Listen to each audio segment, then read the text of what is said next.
Hello everyone. It's been so long, but today's lesson is all about special pronoun problems.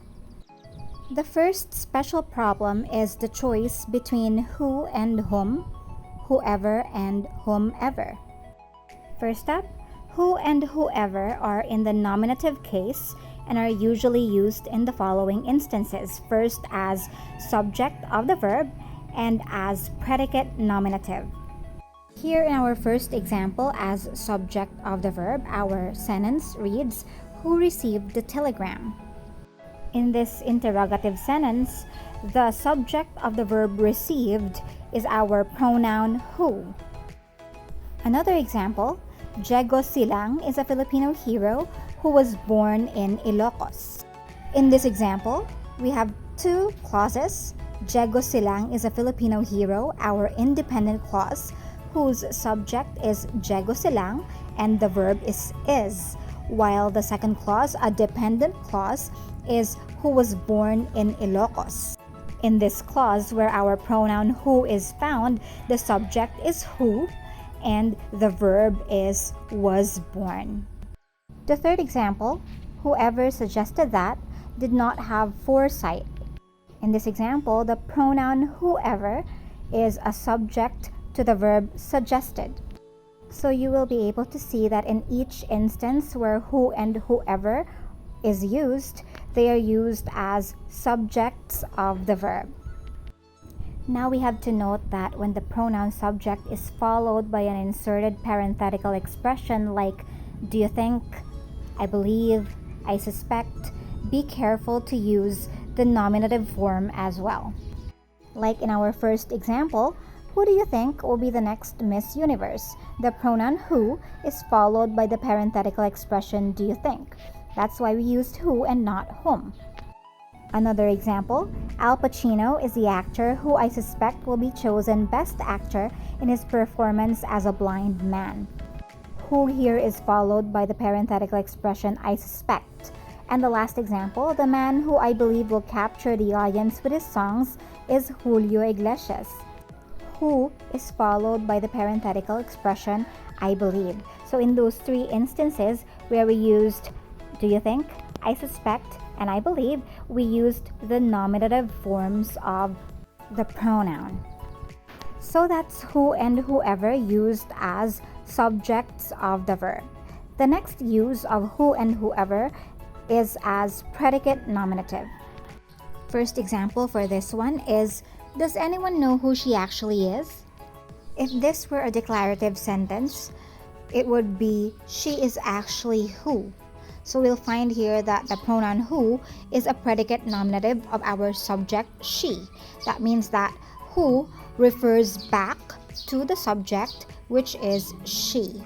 That's why we used the nominative form of the pronoun. Next example, I don't know who could be at the door. If we rearrange that, the sentence would be, it could be who at the door. So this time, who refers back to the subject, it. If it sounds confusing, I try to remember that the predicate nominative is kind of interchangeable with the subject of the verb, since it refers back to the subject. So that means that both of them should be in the nominative form, since you can interchange them anyway. That's just one of my strategies for remembering, so I hope that's clear enough. Next up are whom and whomever. Whom and whomever are in the objective case. Thus, they are usually used in the following sentences. First as direct object of a verb and as object of the preposition.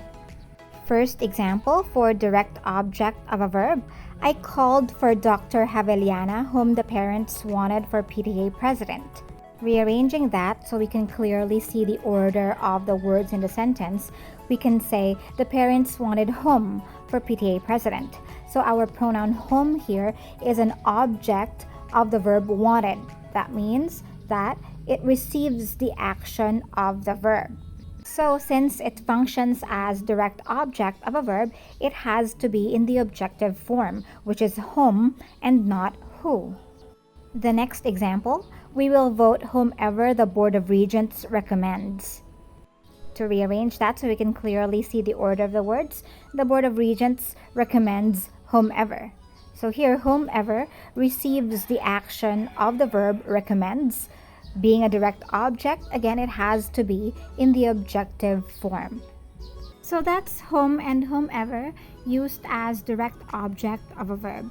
The next use of these two pronouns in the objective case is as object of the preposition. For the examples, first, for whom is this beautiful necklace? The pronoun whom here is the object of the preposition for. And we've learned in past lessons that when words are used as prepositions, they have to have objects. In another example, Nora Honor, with whom I worked in New York, is really a simple woman. Whom here is the object of the preposition with. And last example, for object of the preposition, Vilma Santos, whom we sat next to in the plane, was flying to San Francisco. This time, whom here is the object of the preposition next to. We only have to rearrange. We sat next to whom. We sat next to her.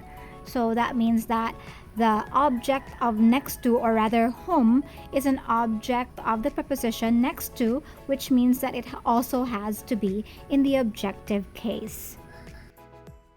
Now we go to the second special pronoun problem, which is when there is no clearly expressed antecedent for a pronoun. We understand that pronouns take the place of nouns so that we don't have to be redundant when using words in the sentence, but here arises a problem where a pronoun does not have a clearly expressed antecedent, so there's really going to be a problem with that. Before we proceed to examples of sentences that are problematic when it comes to pronoun references, here are sentences that are considered acceptable even if the pronouns don't have clear antecedents.